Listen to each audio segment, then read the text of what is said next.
Hello everyone, RES mains की तैयारी के अंदर निरंतर लेखन शैली का अभ्यास हम कर रहे हैं।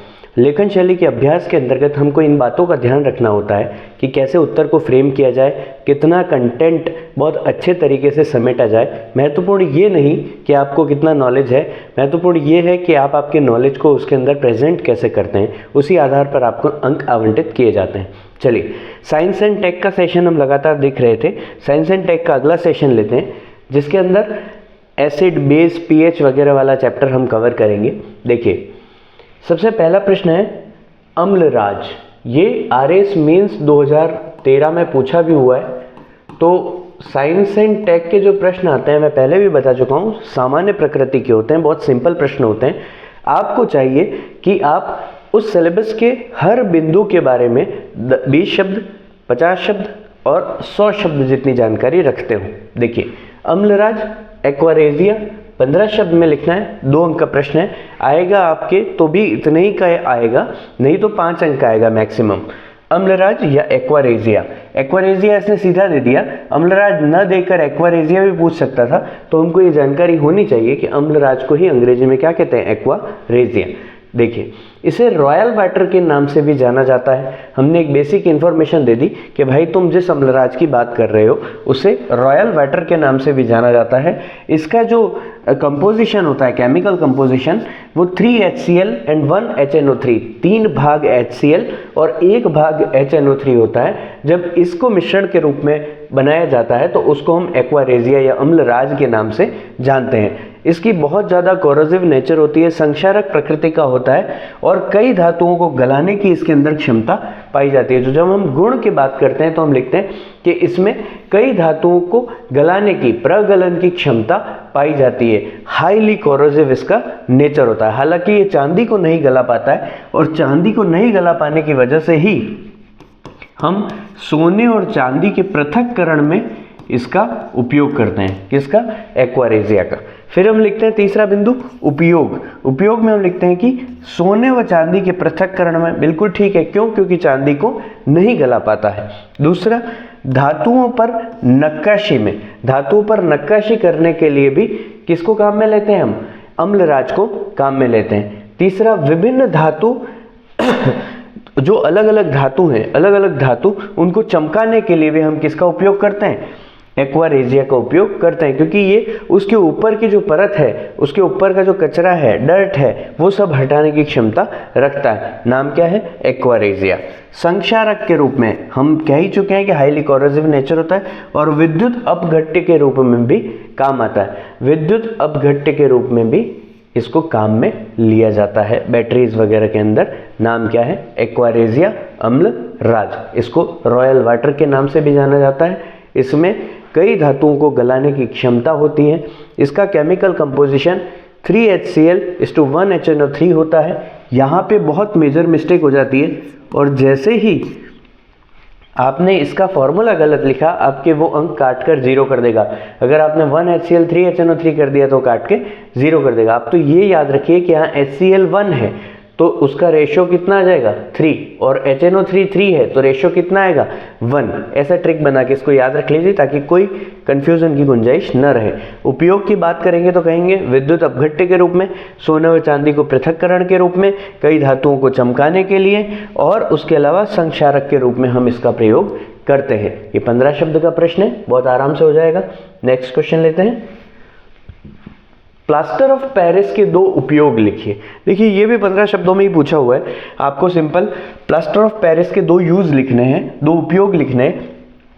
लेकिन क्योंकि 15 शब्दों में लिखना है, केवल 2 उपयोग लिख देंगे तो प्रॉपर अंक मिलने की संभावनाएं कम हो जाती हैं। हमको तो चाहिए 2 में से 2 अंक पूरे। तो हम लिखेंगे कि calcium sulphate CaSO4, calcium sulphate का हेमीहाइड्रेट है ये, CaSO4.12H2O। कैल्शियम सल्फेट के हेमीहाइड्रेट के रूप में अपन किसका उपयोग करते हैं? प्लास्टर ऑफ पेरिस का। और इसको क्या कहा जाता है? प्लास्टर ऑफ पेरिस कहा जाता है। अब इसके उपयोग पूछे हुए मुख्य प्रश्न का हिस्सा है ये, तो उपयोग क्या लिखेंगे? घरों की छतों की सजावट में हम देखते हैं हमारी सीलिंग जो है उसकी सजावट हम पीओपी के माध्यम से करते हैं। तो पीओपी क्या है? प्लास्टर ऑफ पेरिस है। जो टूटी हुई हड्डियां हैं उन हड्डियों को फिक्सिंग के लिए किसको काम में लेते हैं? फिक्सिंग में प्लास्टर ऑफ पेरिस को। सजावटी सामान के निर्माण में भी हम किसका उपयोग करते हैं? प्लास्टर ऑफ पेरिस का। तो ये प्लास्टर ऑफ पेरिस जो है वो क्या है? कैल्शियम सल्फेट का हेमीहाइड्रेट है, जिसका उपयोग हम किस में करते हैं? घरों की छतों की सजावट में, टूटी हड्डियों की फिक्सिंग में और सजावटी सामान के निर्माण में इसका उपयोग किया जाता है। चलिए नेक्स्ट क्वेश्चन लेते हैं। पीएच की परिभाषा देते हुए उसके दैनिक जीवन में अनुप्रयोग लिखिए। देखिए पीएच के संदर्भ में 2-3 ही प्रश्न बनते हैं। नंबर 1 पीएच जो है उसकी परिभाषा और उसके दैनिक जीवन में अनुप्रयोग। नंबर 2 जो एसिडिक बेसिक पीएच होती है उसके बारे में। पीएच के अंदर न्यूमेरिकल जो क्वेश्चन बनते हैं जिसमें H+ आयन की कॉन्सेंट्रेशन दी होगी और आपको पीएच ज्ञात करनी होगी, उस टाइप का प्रश्न। और तीसरा बफर विलयन के संदर्भ में प्रश्न, वो भी प्रश्न पीएच से रिलेटेड ही माना जाता है। चलिए, किसी विलयन में हाइड्रोजन आयन की कोई भी विलयन आप पकड़ लीजिए, उसके अंदर जितने भी हाइड्रोजन आयन हैं उन हाइड्रोजन आयन की जो कॉन्सेंट्रेशन है उस सांद्रता के ऋणात्मक लघु गुणक को हम क्या कहते हैं? पीएच कहते हैं। ये परिभाषा यूं की यूं आप रट लेना, किसी विलयन में हाइड्रोजन आयन की सांद्रता के नकारात्मक या ऋणात्मक लघु गुणक को उसकी पीएच कहा जाता है। तो पीएच का फॉर्मूला क्या हो जाएगा? pH is equals to -log H+। किसी भी आयन की सांद्रता लिखने का क्या तरीका है? उस आयन को लिख दिया जाता है और उसके चारों ओर बड़ा ब्रैकेट बना दिया जाता है, ठीक। log H+, -log H+ होगा तो वो क्या हो जाएगा? pH का मान हो जाएगा, pH की वैल्यू हो जाएगी, ठीक है। आगे देखिए, इसका पैमाना, अब यहाँ pH की परिभाषा पूछिए, pH की परिभाषा हमने लिख दी, लेकिन उसके साथ एक एडिशनल इंफॉर्मेशन हम दे रहे हैं क्योंकि हम जानते हैं इसके बारे में, बचपन से पढ़ते हैं।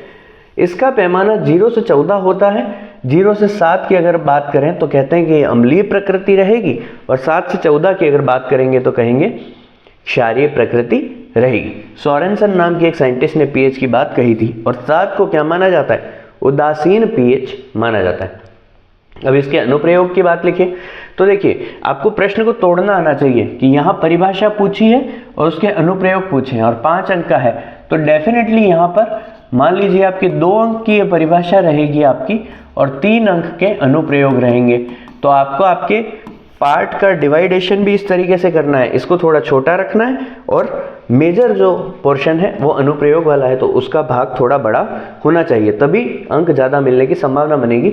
एक प्रशासनिक अधिकारी बनने जा रहे हैं आप, तो आप में इतना विवेक होना चाहिए कि प्रश्न के किस हिस्से को कितनी जगह आपको एलोकेट करनी है। क्लैरिटी है? चलिए अनुप्रयोग देखते हैं। पहला, क्षारीय टूथपेस्ट। हम सुबह सुबह जब उठते हैं तो हमारे मुंह के अंदर जो पीएच होती है वो क्या होती है? एसिडिक होती है। तो हम बेसिक टूथपेस्ट यूज़ करते हैं, क्षारीय प्रकृति का टूथपेस्ट यूज़ करते हैं। उससे क्या होता है? वो मुंह के अंदर जो एसिडिक पीएच है जिसकी वजह से बैक्टीरिया जो है वो ग्रो कर पा रहे हैं या बैक्टीरिया जो है वो क्षति पहुंचा सकते हैं मुंह को, उसको हम नष्ट कर देते हैं।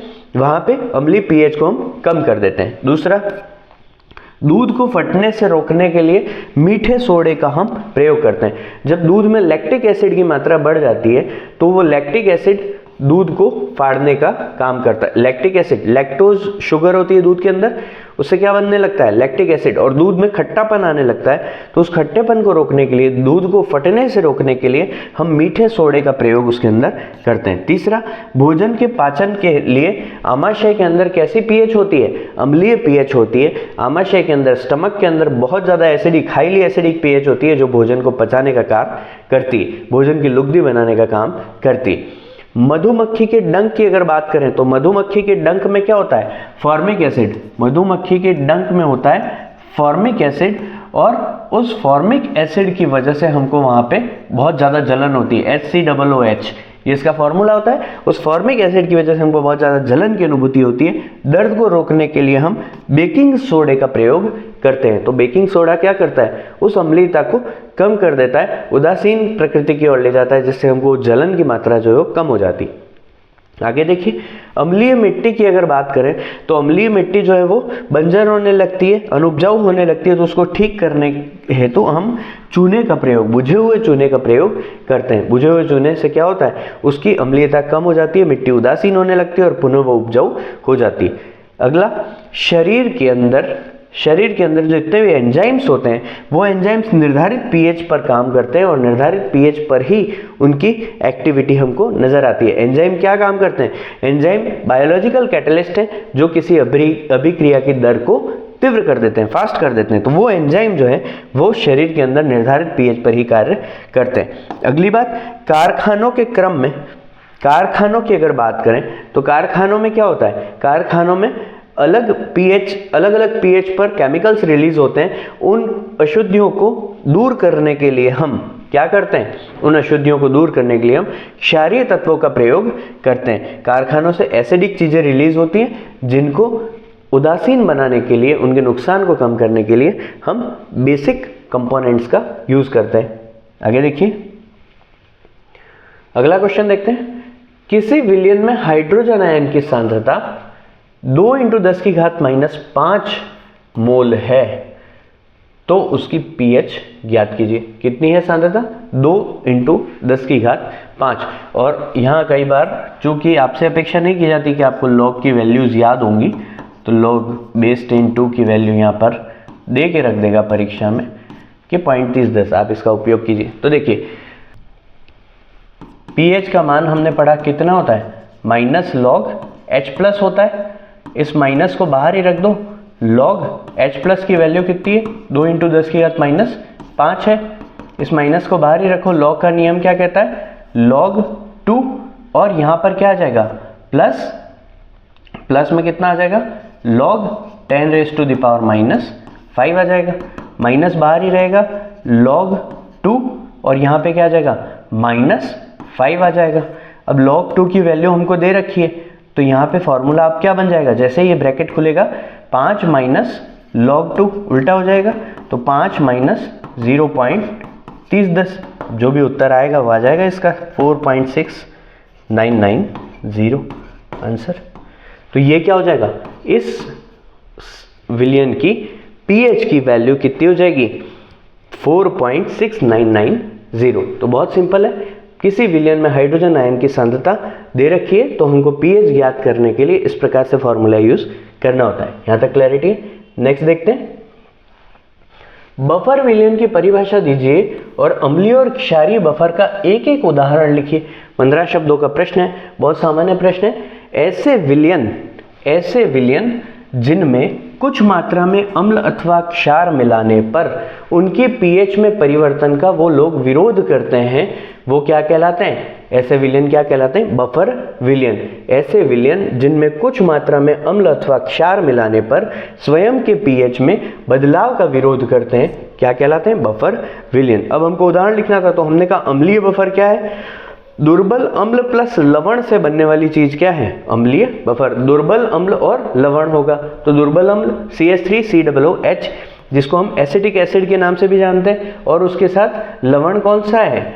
CH3COONA। मतलब इसी दुर्बल अम्ल और प्रबल क्षार से मिलकर बना हुआ लवण यहाँ पर काम आता है। तो दुर्बल अम्ल प्लस लवण जो है वो मिलकर क्या बनाएगा? अम्लीय बफर। इसी प्रकार से उदाहरण लेंगे क्षारीय बफर का, तो दुर्बल क्षार और लवण NH4OH यानी कि अमोनियम हाइड्रोक्साइड और अमोनियम क्लोराइड NH4Cl, ये दोनों मिलके क्या बनाएंगे? क्षारीय बफर। यहाँ पे हमने क्षार कैसा लिया है? दुर्बल लिया है, और उस दुर्बल क्षार का प्रबल अम्ल यानी कि HCl से बना हुआ साल्ट ही हम क्या ले रहे हैं? बफर सॉल्यूशन में as a salt, as a लवण काम में ले रहे हैं। चलिए नेक्स्ट प्रश्न देखते हैं। अम्लों के विभिन्न गुण लिखिए। अम्लों के गुण लिखने तो अम्लों के विभिन्न गुण लिखने हैं, सिंपल सी बात है। कौन से गुण होंगे? भौतिक गुण होंगे और रासायनिक गुण होंगे। 2 टुकड़ों में लिखने से नंबर ज्यादा मिलने की संभावना यहाँ पर बढ़ जाएगी। भौतिक गुण क्या है कि भैया स्वाद में इकट्ठे होते हैं, विद्युत चालकता पाई जाती है, तेज गंध होती है इनकी, और सामान्यतः द्रव अवस्था में ही अम्ल उपलब्ध होते हैं। रासायनिक गुणों की अगर बात करें तो बहुत ज्यादा कोरोसिव नेचर होती है। अम्लों की नेचर कैसी होती है? बहुत ज्यादा संक्षारक प्रकृति के होते हैं। नीले लिटमस को लाल कर देते हैं। नीले लिटमस को अम्ल कैसा कर देते हैं? लाल कर देते हैं। ये भी केमिकल रिएक्शन है। फिनोल्फ्थैलीन फिनोल्फ्थैलीन जो है, जिसको एक इंडिकेटर के रूप में, सूचक के रूप में हम काम में लेते हैं, ये इस इंडिकेटर के गुलाबी रंग को कैसा कर देते हैं, रंगहीन कर देते हैं। जब हम टाइट्रेशन करते हैं तो हम ये पाते हैं कि फिनोल्फ्थैलीन जो है उसके गुलाबी रंग को, जिस बूंद पर वो रंगहीन हो जाएगा, हम कहेंगे कि इस वैल्यू पर जो है वो यहाँ पर अम्लीय गुण आ चुका है, तो रंगहीन कर देते हैं। जल में घुलनशील होते हैं तथा हाइड्रोजन आयन उत्सर्जित करते हैं, H+ आयन रिलीज करते हैं। ठीक है, इसका उदाहरण क्या हो सकता है, HCl, H2SO4, HNO3, ये सारी चीजें क्या हैं, अम्ल के उदाहरण है जो हाइड्रोजन आयन रिलीज करते हैं। ठीक है, नेक्स्ट क्वेश्चन देखते हैं। बहुत सिंपल प्रश्न है, विज्ञान एवं प्रौद्योगिकी में बहुत ज़्यादा परेशान होने की आवश्यकता नहीं है, बहुत सामान्य विषय है, बस सिलेबस के बिंदुओं को कवर करना है। जैसा मैं पहले भी बार बार बता चुका हूँ, भूमि प्रदूषण दूर करने के कोई 5 उपाय लिखिए कि भूमि प्रदूषण कैसे दूर हो सकता है, उसके 5 तरीके लिखने हैं। ठीक है साहब, तो भूमि प्रदूषण सबसे ज़्यादा किसको नुकसान करता है, किसान को, तो हमारा फोकस किस पे रहेगा, किसान, यानी कि खेती के दौरान जो भूमि प्रदूषण होता है वो कैसे दूर किया जा सकता है, और उसके अतिरिक्त सामान्य भूमि प्रदूषण की भी हम बात करेंगे। सिंचाई, इसने 5 उपाय लिखे, 1 2 3 4 डालिए ताकि क्लैरिटी रहे सामने वाले के दिमाग में कि भाई ये बच्चे ने सीधे सीधे 5 उपाय मेंशन कर दिए हैं। पहला, सिंचाई एवं उर्वरक के उपयोग से पूर्व भूमि परीक्षण करो साहब। अंधाधुंध आप सिंचाई कर रहे हो और सिंचाई से भारी नुकसान हो जा रहा है, तो सिंचाई एवं उर्वरक के उपयोग से पहले भूमि परीक्षण अनिवार्य है। दूसरा, रासायनिक उर्वरकों की बजाय आप कंपोस्ट काम में लीजिए, रासायनिक उर्वरक जो है उनके स्थान पर हरी खाद का प्रयोग कीजिए।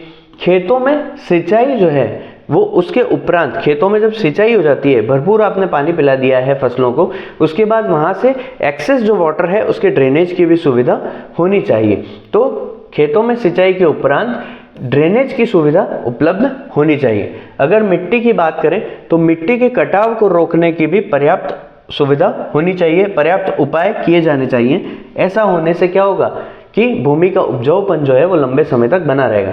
फैक्ट्री वगैरह में जो केमिकल्स निकलते हैं उन केमिकलों को भी प्रॉपर तरीके से निस्तारण करना आवश्यक है ताकि वो बाद में जाके भूमि प्रदूषण का कारण न बने। विषैले रसायन और अजैव निम्नीकरणीय नॉन बायोडिग्रेडेबल जो चीज़ें हैं उनका भी जो उपयोग किया जाता है उस पर प्रतिबंध लगाया जाना चाहिए। और अंत में एक छोटा सा निष्कर्ष हम लिखते हैं, हम कहते हैं कि मानव जीवन के संचालन हेतु भूमि का पर्याप्त उपजाऊ होना एवं बंजर भूमि में परिवर्तित होने की जो प्रक्रिया है उसको रोकना आवश्यक है, अनिवार्य है, जिससे सतत विकास में सहयोग मिलेगा और प्रकृति संरक्षण सुनिश्चित हो सकेगा। तो ये चीज़ हमको क्लैरिटी रखनी है, बहुत सिंपल है। भूमि प्रदूषण रोकने के हमने कुछ उपाय, कुछ एक खेतों से रिलेटेड, कुछ एक सामान्य भूमि प्रदूषण की बात करते हुए उपाय हमने लिए, और उसके बाद अंत में एक छोटा सा निष्कर्ष भी यहाँ पर मेंशन कर दिया। चलिए आगे चलते हैं। देखिए, कार्बन डाइऑक्साइड की बजाय कार्बन मोनोऑक्साइड ज़्यादा खतरनाक है। कार्बन डाइऑक्साइड की बजाय कार्बन मोनोऑक्साइड ज़्यादा खतरनाक है। ऐसा क्यों? देखिए, कार्बन मोनोऑक्साइड का फॉर्मूला होता है CO और कार्बन डाइऑक्साइड का फॉर्मूला होता है CO2। जब जैसे लकड़ी मान लीजिए, कोयला मान लीजिए, जब आधा अधूरा जलता है तो क्या उत्पन्न करता है? Carbon monoxide. इसलिए हम कहते हैं कि बंद कमरे में अंगीठी जलाकर, सिगड़ी जलाकर नहीं सोना चाहिए। सिगड़ी से उत्पन्न होने वाली गर्मी तो हमको राहत देती है, लेकिन उसके कम ऑक्सीजन में जलने के कारण जो कार्बन मोनोऑक्साइड बनती है वो हमारे लिए जानलेवा भी साबित हो सकती है। तो हम कहते हैं कि कार्बन डाइऑक्साइड की बजाय मोनोऑक्साइड ज़्यादा खतरनाक है। ऐसा क्यों? तो भाई ऐसा इसलिए क्योंकि कार्बन मोनोऑक्साइड हमारे रक्त में उपस्थित हीमोग्लोबिन के साथ जुड़ जाती है और जुड़ने के बाद क्या बना देती है? कार्बोक्सी हीमोग्लोबिन बना देती है। और ये कार्बोक्सी हीमोग्लोबिन ऑक्सीजन से बंधता नहीं कर पाता है, हीमोग्लोबिन ऑक्सीजन से जुड़ना बंद हो जाता है, जिसकी वजह से बॉडी में ऑक्सीजन सप्लाई जो रक्त के साथ होनी चाहिए थी वो होना बंद हो जाती है, जिसके कारण व्यक्ति की मृत्यु हो जाती है। तो ये तो हो गया कार्बन मोनोऑक्साइड कि भैया कार्बन मोनोऑक्साइड क्यों घातक है। एक तो ये क्लैरिटी हो गई कि अगर वो मौजूद है और आप उस एनवायरनमेंट में हैं तो आपकी मृत्यु हो जाती है, क्योंकि वो जो हीमोग्लोबिन है उसकी ऑक्सीजन के साथ बॉन्डिंग होने ही नहीं देती। ऑक्सीजन की बजाय वो स्वयं जाकर हीमोग्लोबिन के साथ जुड़ जाती है। जबकि कार्बन डाइऑक्साइड ऐसी प्रकृति की नहीं होती है, वो हीमोग्लोबिन के साथ कोई रिएक्शन नहीं करती। लेकिन हमने कहा ज़्यादा खतरनाक शब्द का उपयोग लिया। तो ज़्यादा खतरनाक शब्द का आप उपयोग कर रहे हो, इसका मतलब थोड़ा खतरनाक तो ये भी है। तो ये क्यों खतरनाक है? क्यों? क्योंकि कार्बन डाइऑक्साइड की वजह से ग्लोबल वार्मिंग जैसी घटनाएं होती हैं, और ग्लोबल वार्मिंग जैसी जो घटनाएं हैं वो घटनाएं ग्रीन हाउस इफेक्ट पैदा करती हैं, ग्लोबल वार्मिंग करती हैं, और इस कारण से कार्बन डाइऑक्साइड भी खतरनाक है, लेकिन उसके जो दुष्प्रभाव हैं वो लॉन्ग टर्म में दिखाई देते हैं। लेकिन कार्बन मोनोऑक्साइड जो है वो तत्काल व्यक्ति की मृत्यु करने में सक्षम है, इसलिए कार्बन मोनोऑक्साइड कार्बन डाइऑक्साइड की तुलना में अधिक खतरनाक मानी जाती है। यहाँ तक क्लैरिटी है? तो साइंस एंड टेक के इस प्रकार से हमने कुछ प्रश्न आज डिस्कस किए, आगे और भी डिस्कशंस चलते रहेंगे। आपको बहुत बहुत शुभकामनाएं, अच्छे से तैयारी कीजिए। काफ़ी स्टूडेंट्स जो हैं उन्होंने पैनिक होना स्टार्ट कर दिया है, यही मौका है कि आप अपनी पढ़ाई को अनवरत जारी रखते हुए उन बच्चों से लीड ले सकते हैं जो पैनिक होकर दौड़ से बाहर होने वाले हैं। तो चिंता मत कीजिए, चिंतन कीजिए, आपको सफलता ज़रूर मिलेगी। Good luck.